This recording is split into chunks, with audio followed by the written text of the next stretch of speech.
What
did you do to the sign? I wrote the same, but different words. Thanks,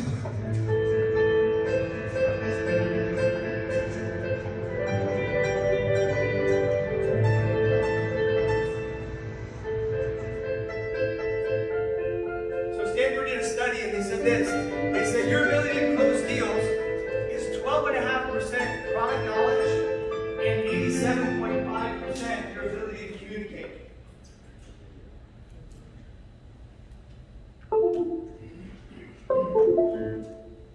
Alright, let's do let's talk little cards here. Anyone play cards? I used to play canasta with my granny when I was a kid. How many suits in a deck of cards? Alright. Name them. What are they? Clubs, hearts, spades, and diamonds? Pick two. Spades and diamonds. So you're left with what? Clubs and hearts. Pick one. Hearts. Perfect. So we're left with hearts. Let's assume there are three groups of three numbers. 2, 3, 4, 5, 6, 7, 8, 9, 10. Somebody pick, you've been playing along nicely. Pick two of the groups. Okay, so you're left with one, right? So up 2, 3, and 4, take two numbers. 2 and 4, so what are you left with? All right, so how do you get somebody to pick your 3 of hearts with every one of your presentations? With all your seminars, with your one-on-one presentations, how do you get somebody to pick your 3 of hearts? And that's really what we want to talk about. Do you ever get objections? Right. What's the difference between objection and concern? A concern is just emotionally, I'm not seeing it yet, right? Objection is you didn't make logical sense to me. You confused me. And so really just want to share with you linear ways to at least put together your presentation so you can have more of an impact with your clients, right? And I'm going to share with you, I've come up with about 8 different frames that you could use in your presentations, in your seminars, that if you hold these frames and use these frames, you will connect more emotionally with your clients, right? But I want to share with you the first one. The first one is physiology of excellence. And nobody demonstrates this better than the All Blacks.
So are they ready more? Do you think they're ready to play? Yeah. So that's an old war chant called a haka chant. And so the first time I came across this, I played football in college. Clearly we sucked, right? At 5'8", 170 pounds, we were 0-18 in 2 years I played. But does anybody know what the force guy is on the kickoff team? Or the wedge breaker? You ever heard of that before? So I was one of the faster guys and kind of a little bit crazy. And my brother was also a little bit faster and a little bit crazy. So he was on the left and I was on the right. But here it was, my first college football game. And so I was a little nervous. So I was getting all fired up. I was just getting, just trying to get rid of the fear that I had, really. And so, as I was bouncing around, hitting my brother in the head, hitting me in the head, next, the kickoff. There I was. I ran down as fast as I could. And a wedge breaker, you know who the wedge is? It's like the biggest dudes on the field. 3 guys, probably 250 pounds, and I'm supposed to throw my body into them. So I just ran down, and I went kind of like this. And next thing I know, everybody got up, and everybody was chanting and hit me, and like I did something fantastic. Apparently my helmet accidentally hit the ball carrier, hit the ball, and it caused a fumble. And so, but what I realized is that when you have that physiology, you can really do anything. Anyone in here ever work at Oldie Discount? So I started my career at Oldie Discount. And now, instead of like, you get to, ooh, hey, you didn't pass your test, it's okay, you get to do it again. We didn't get to do that. You passed your test, you're fired. So one of my classmates got fired that week taking the test. Now that weekend, I think it was that Saturday, I just had my Series 63. I was getting myself jazzed up all day. I got a 98%, but it was all because I was able to control my physiology. I was going to control my mindset. I had the belief, right? And so I know I don't want to take what Scott said earlier, but to take it and build upon it with the 7% words and 38% tonality, to master that, what you can really do is master your state. So when you think about closing and you think about selling, it takes courage, doesn't it? It takes commitment to what you're doing. It takes conviction about your product. It takes connection. And it takes clarity. And so there's 5 states that if you can think about it, you can master those 5 states. And one way to do it is this. You can write this down, so we can, an exercise you can do is think about a time in the past where you had complete courage and write it down. Think about a time in the past where you were committed. Think about that you had conviction, connection, and clarity. And what you can do is when you need these, just pull up that memory and it'll put you right back into that same state. And there's strategies and different things you can do that's called state stacking that we can do at another time. But just always think about how do you put yourself in the right physiology. Think about it this way. You ever been in a sales meeting where you're silky smooth? You ever been in a sales meeting where you just kept fumbling over your words? Right? That's all state control. So the next thing is talking about communication model. We make decisions based on emotion and justify them by logic, right? And so the biggest thing is our reptilian brain, our limbic brain. People say, so neuroscientists say, that it acts 6 seconds before our neocortex. It means we made a decision 6 seconds before our neocortex kicked in and made logic of it. And so, but think of this. Here's your limbic brain. Your limbic brain only says 3 things. When I came up here, you said, do I want to kill it? Do I want to eat it? Or do I want to make with it? And if I didn't satisfy any of those 3, you tuned me out right away. So I see some of you kind of getting a fork out, and I see some of you probably either want to kill me or eat me. I don't know. But that's what your mind does. That's what your limbic brain does. Is it says, do I want to make with it? Do I want to kill it? Or do I want to eat it? That's how primitive we are. Now, there's a little bit more that steps into that, and I'll get to that in a minute. But how do you connect with the limbic brain? It only deals in sound, it deals in pictures, it deals in archetypes, it deals in symbols. It doesn't deal in large amounts of logic and spreadsheets like we like to show, right? And so you have to connect with your limbic brain. Let me tell you a little bit how it works. We call it a crocodile brain. So your crocodile brain, I know I just said, eat it, kill it, make with it, but also you have a midbrain. And that puts social context around what you're, around the situation, right? So you probably don't want to eat me, kill me, or make with me, but in social context, am I intriguing? Am I offering you something that's worthwhile to pay attention to?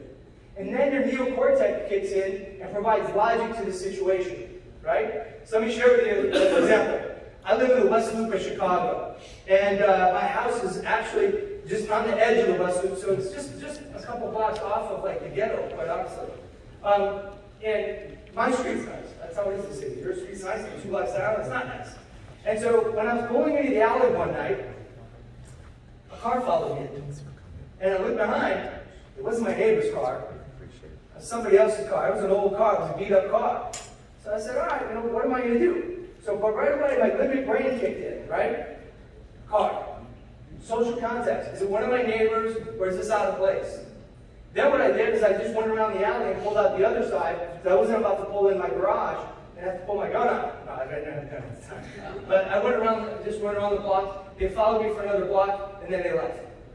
But that's what we do in all situations. We say, we want to pay attention. What's the context of this? And we provide logic to it. Does it work for us? Does that make sense? All right. So, how do you communicate to the limbic brain? Hot cognition is a hypothesis motivated on reasoning in which a person's thinking is influenced by their emotional state. So how do you evoke emotional state? We just talked about physiology as excellent. How do you evoke somebody's emotional state to putting them in a buying state? How do you put them into a state where they feel like they have a problem and want to solve it, right? So, dopamine. Dopamine, you want to get that? Take a picture.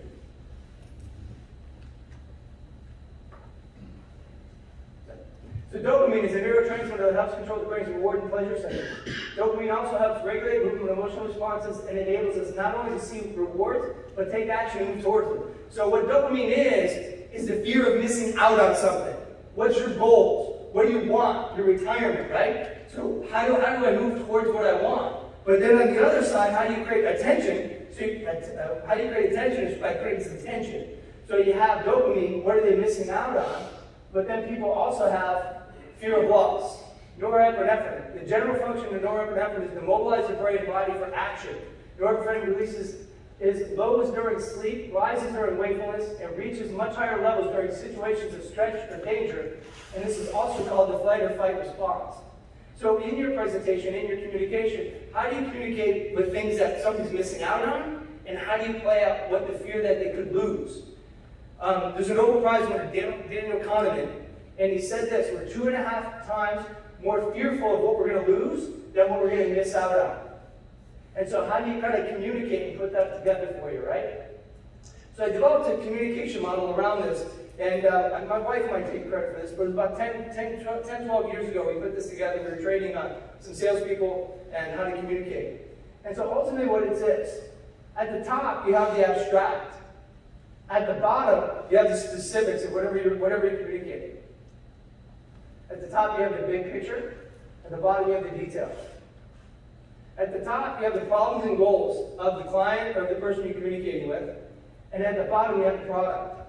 Now, where do most of your conversations start, do you think?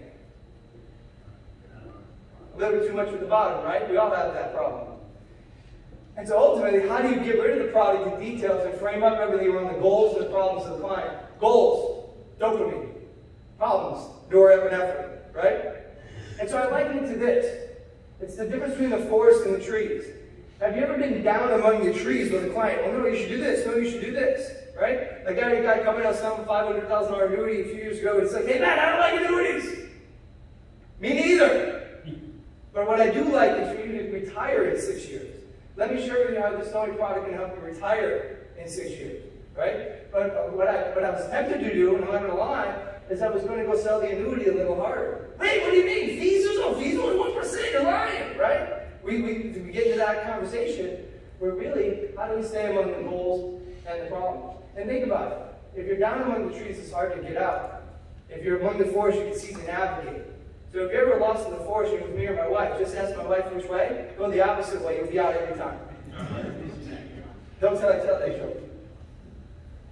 So, hot cognition. So really what you think about all the different concepts that you have, is everything's about, your company, look at the guy or lady to your left, look at the guy or lady to your right. You guys all do about the same thing, right? I mean, 80% is the same. But when we talk to people, do we talk about the 80% or do we talk about the X factor we have? We talk about the 80%. So think about it this way. If someone else can say it, it's not unique. It's not an X factor. And if somebody else can say it, you sound like Charlie Brown's teacher. Wah, wah, wah, wah, wah, wah, wah.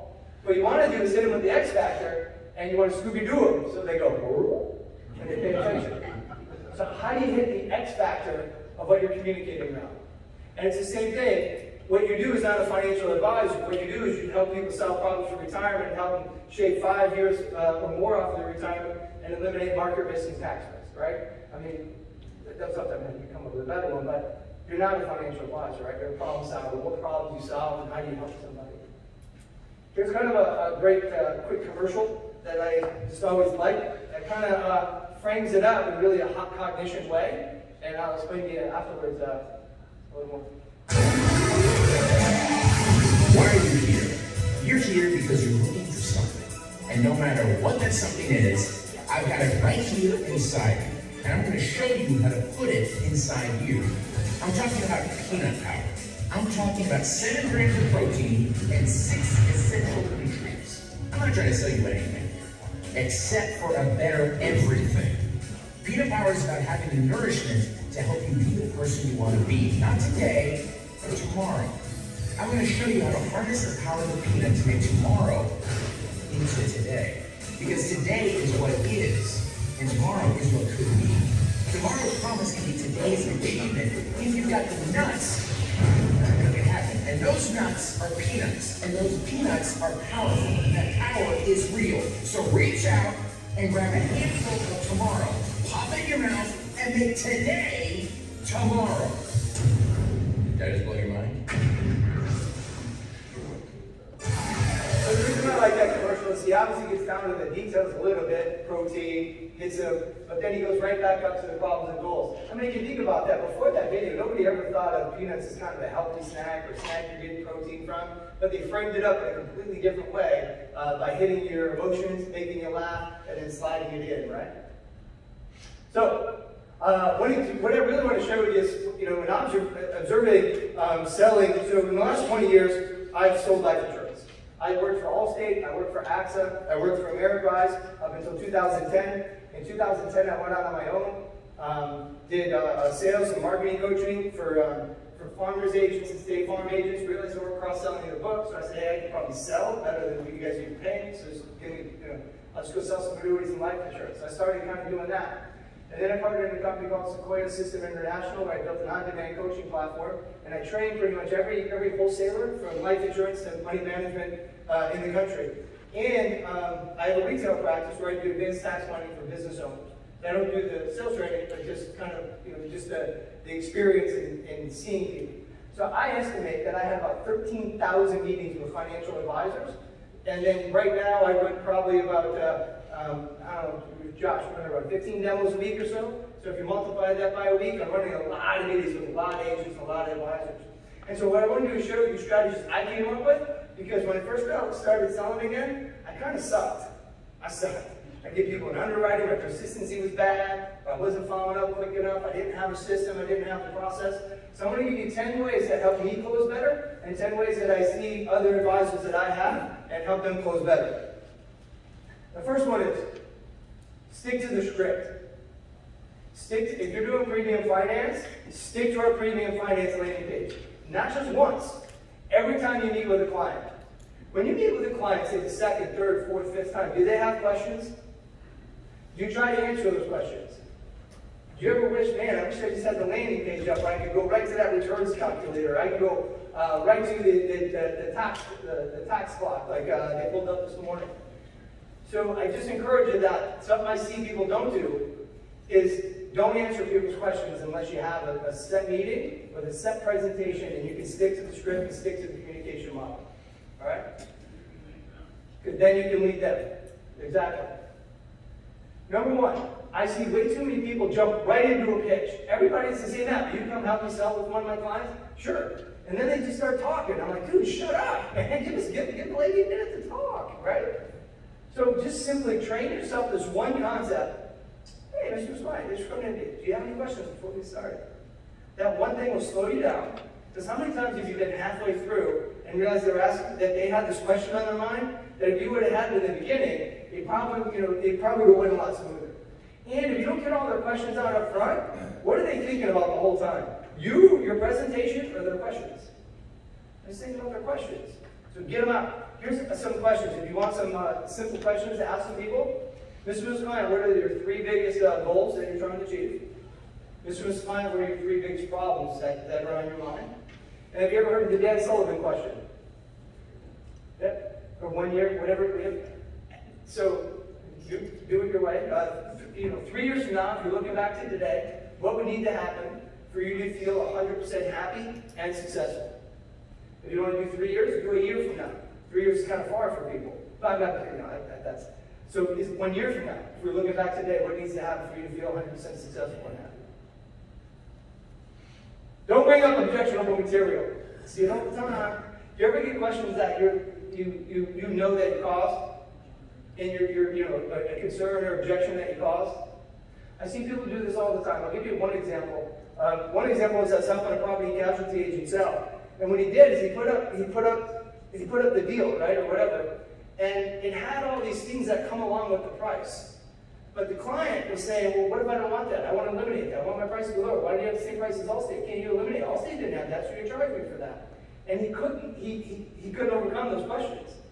So he put that objectionable material up there, right?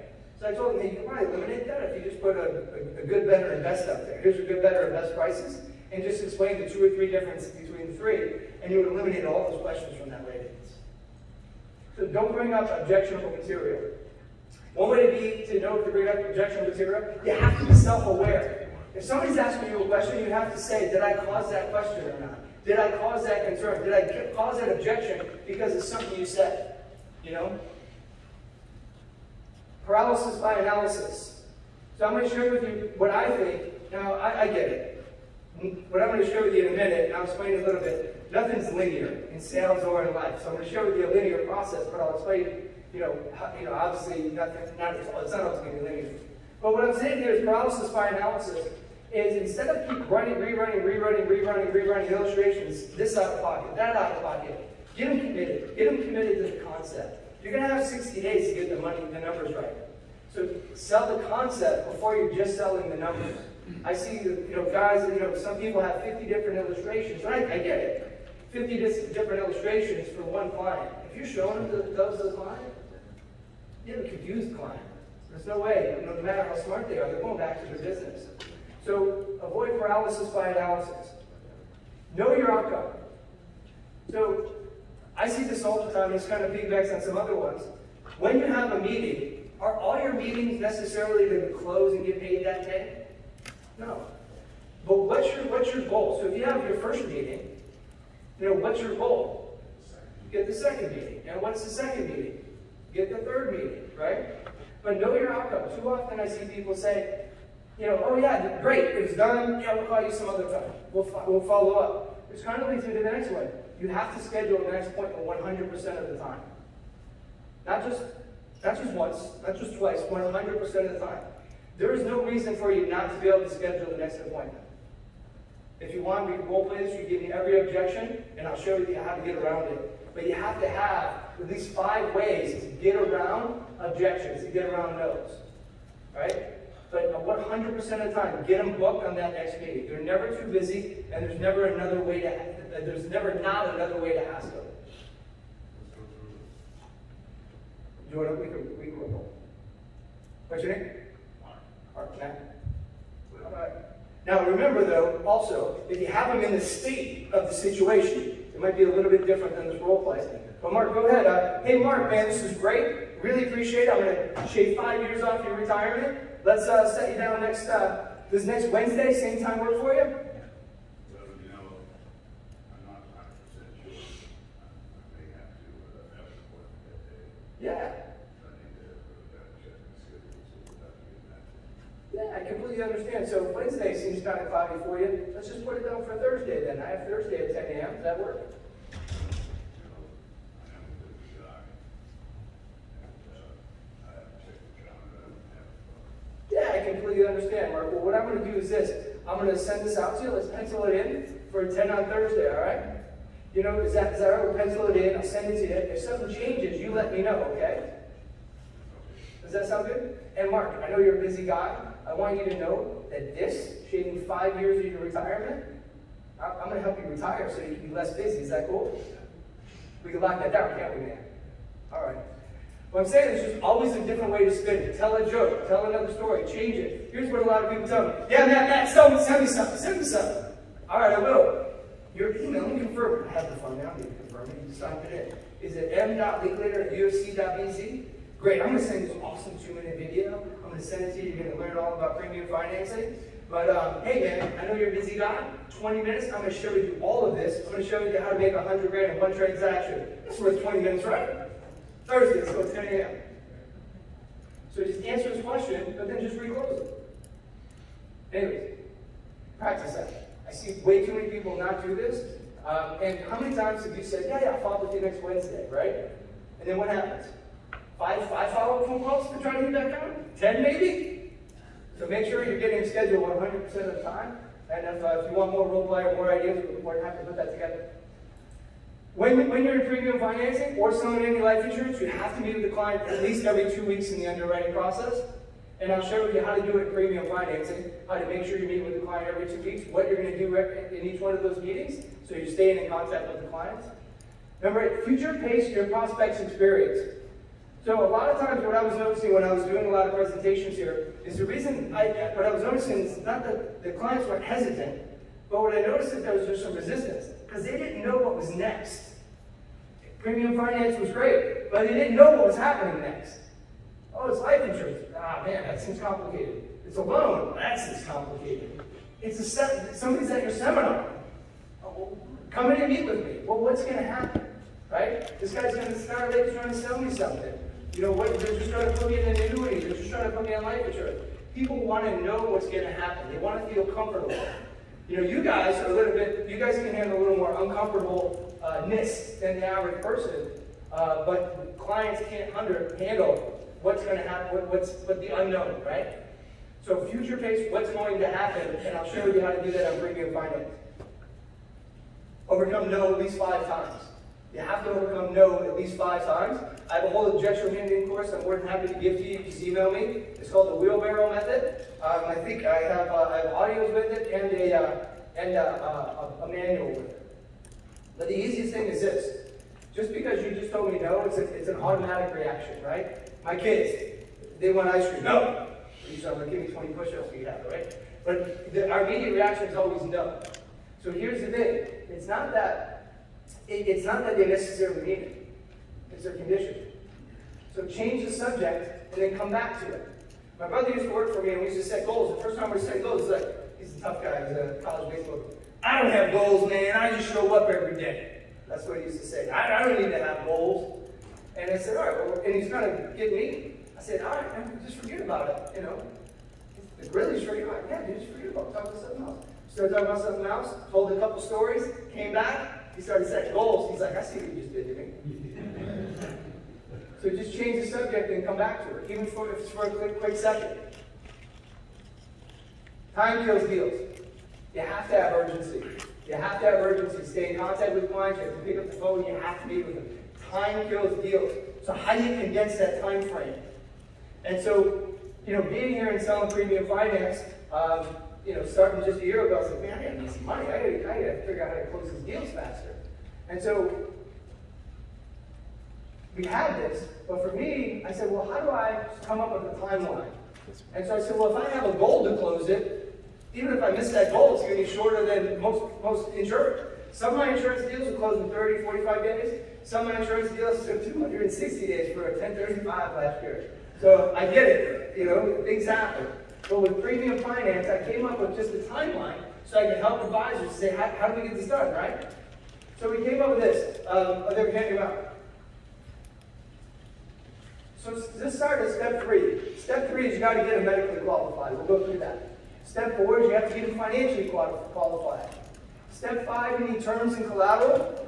And step 6 is you need to sign the loan docs. And so what I want to share with you is probably about, maybe not the first meeting you're having with the client, but it should be close to the second or third meeting that you're having with the client. And so here's the easy one. Is your meeting. You're going to do the landing page on premium finance or life insurance just like they showed you this morning. You guys all saw those, right? When you're done with the landing page, so I did this. I sold a guy in West Virginia, and I brought one of my buddies with me, a business partner. And right when I got to the last slide, I had this up there, what I'm going to show you. The client was reaching for the application to sign it. My buddy walked out. He's like, you didn't have to close it. I got him to pick my 3 of hearts. And so when you go through the presentation, if you just kind of go right through and say, here's what we need to do today to see if you even qualify. Now, you've all heard this before, but I just don't see a lot of people doing it. Or they say they got to rework the numbers. We work the numbers, right? But it's pretty simple. Hey, we'll rework the numbers. But to even know if this is going to work for you, let's fill out the no obligation application. There's no obligation. You don't want this. Don't do it.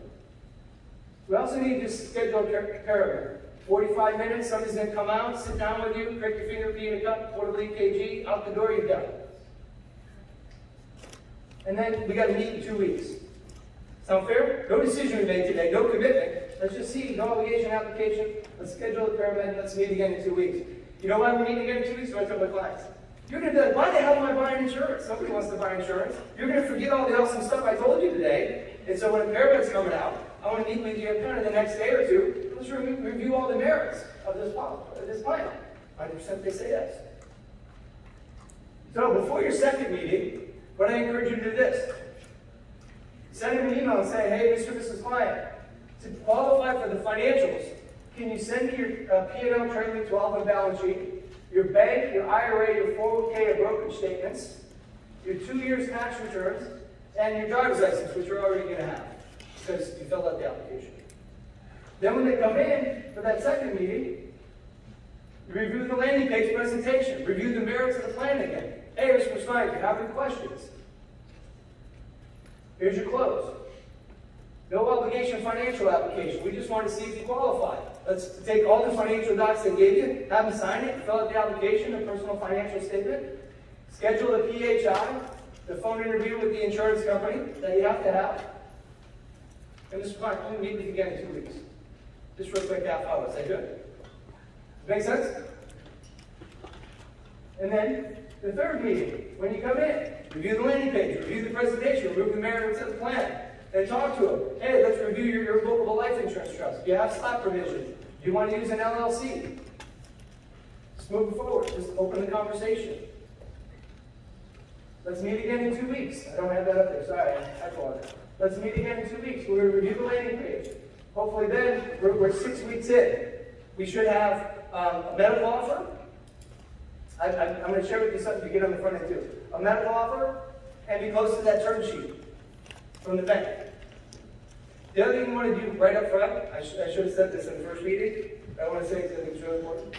Get all the documents they've seen in the last 5 years. Order all the APSs up front.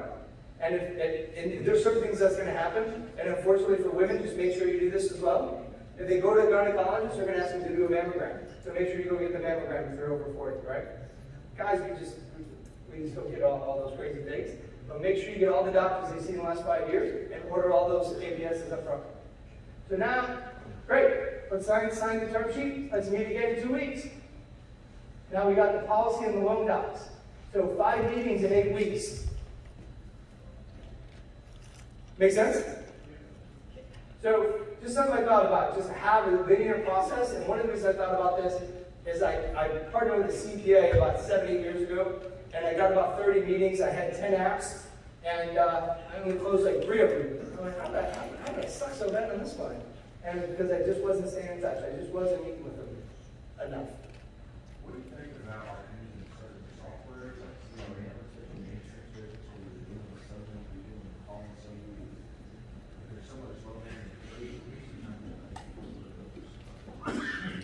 Yeah. So can you use that, or what do you use? My retail practice is Infusionsoft, and so I actually have sequences built out. If I put somebody in underwriting, I have a virtual assistant that sends them a direct mail piece every week, and we send it by email. So like if I was doing premium financing, what I would do is the first week, I would send them our ebook. I would send a direct mail and a FedEx package. Here's our ebook. Hey, just thought you'd enjoy this reading. If you're so inclined, send it with the Tiffany's wine glass, right? Have a glass of wine and then enjoy this 15-minute read. The next week, I would take our premium Life Plus video. They have these little video boxes. You You send it to them, right when you open it up, the video starts playing. Handwritten note, just remind him. Then next week, I'd send him the tax video that Nate showed you this morning. Then next week, I would send him the options piece that Nate showed you this morning. Then we have a leverage video. So I would just piece that out so they have that every week. You're educating them. They're getting that in the mail. They're getting emails from you. So I think the fortunes and the follow-up. That should be one of my top 10 I didn't put up there. So you're saying that once you get that lead, so to speak, and you're educating them, that you have to process you're sending in automated mail and email, not only talking to them about the process, but educating them about the process. This was nugget or reason to essentially open that document. Yeah, like I like email. Email's table stakes. But I also think I'm a big believer in direct mail. So sending stuff. I have 2 liquor store owners in Fort Wayne, Indiana. I never talked to the one partner. I only talked to the other one, the CFO. And the other one got on. He said, "Hey man, I want to do your tax plan, but I got 5 questions for you. I watched all your videos you sent me on thumb drives in the mail. I watched them all last night. I got 5 questions for you." Answer these 5 questions. He said, "Oh, that's good." So I educated him because he wasn't even in there, right? So in theory, he could have been a sniper. Right? I like paper newsletters as well. Which one is Yeah. But now George showed me some cool things. They're like $40, which is, premium finance don't be a deal, but it's not great. You see it. So it's like a box, and you just open the lid, and the video starts playing. It's really cool. Yeah, you use that? He said, I said everything about FedEx or UPS, something that you know is going to get to the decision maker. That's what you're telling me. Yeah. Cool. Make sense? Good idea? So, that's pretty much my deal. Now, anyone heard of the Navy SEALs before? They do Buds Week. They train for like a year before they ever get to their platoon. Yeah? So what they drill is what's called standard operating procedures. And the reason they do standard operating procedures, so if they get variables, it's easy to adapt. Yeah? So this is a linear process, but it's a great process. It's a great standard operating procedure to have and to implement. And you can piggyback the marketing on it and stuff. Maybe I'll do that next time we have this meeting. I just didn't think about adding on today. So. Did you send us that presentation? Yeah.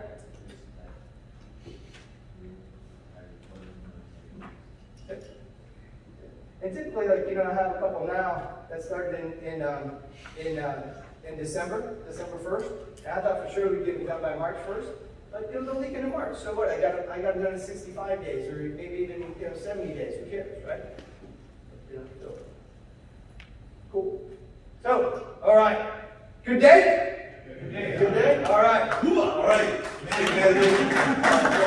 got one more video. I really put a lot of effort in this video. It's one of my favorite videos.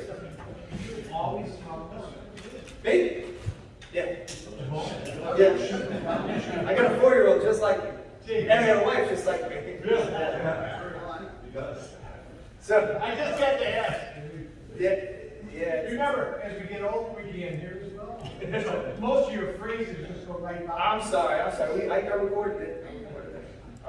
You know what, man? I wondered at home, like over the weekend, I was exhausted, and I'm like, who made my family so damn intense? It's exhausting. Alright, so I know this is getting close, but I want to share with you one more video. So which lion are you in this video? We gave you a lot of good information today, and there's only 2 lions. Are you this first lion that's just sitting there, watching the wildebeests go by?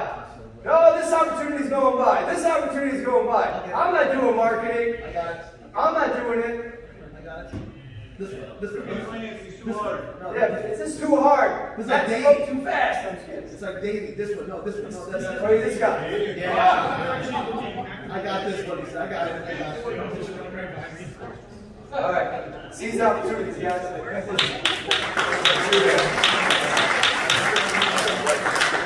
to wrap it up. Again, thank you everybody for coming. We had a lot of great information. I hope you guys got a lot of stuff. We're going to send out a survey, get your input, so we can, I don't know if we can improve it, but if you tell us we can, maybe we can. But again, thank you guys. Steve's going to go to housekeeping. We have some dinner. He's going to tell you how to get there. And I just want to thank everybody for coming. We really appreciate you guys. Thank